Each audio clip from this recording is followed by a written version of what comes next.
A coalition of big businesses in the flood-devastated New South Wales city of Lismore is pleading with both state and federal governments to reconsider the size and scope of support packages. They say what's on offer isn't enough and it's taking too long for the money to reach bank accounts.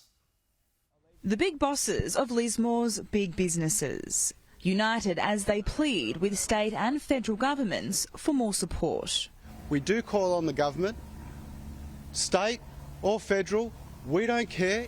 Norco, Summerland Credit Union and Mountain Blue Farms, together they employ thousands of people and help to drive the North Coast economy.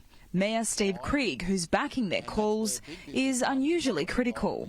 One thing that is a frustration, there's no question about it, is the speed in which money has been rolling out. Pre-floods, Norco and Lismore generated 55 million litres of ice cream every year. 4 months post-floods, it's still not operating. And unfortunately, as terrible as this sounds, the floods cost the co-op $20 million. Mr Hampson estimates $70 million is needed to repair the factory, plus an extra $20 million for working capital.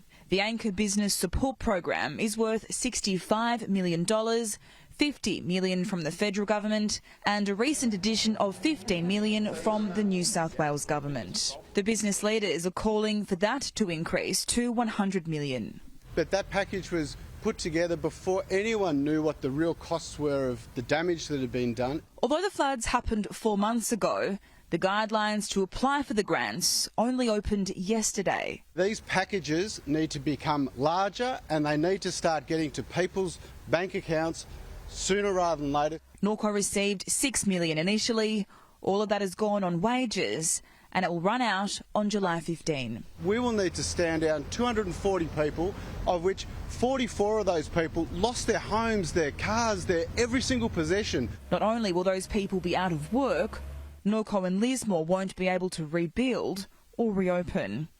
A spokesperson for the New South Wales government said the New South Wales government has committed to topping up the fund by contributing $15 million to support large businesses in the Northern Rivers.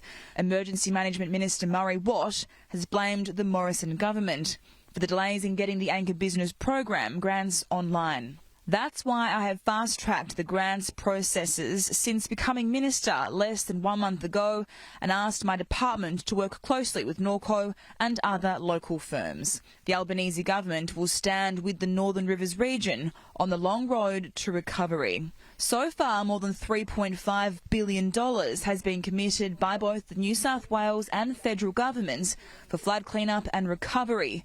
The Insurance Council of Australia has deemed the East Coast flooding disaster as the third costliest in history. 4 months on from the catastrophe, insured losses are estimated at $4.8 billion. Georgia Simpson, Sky News.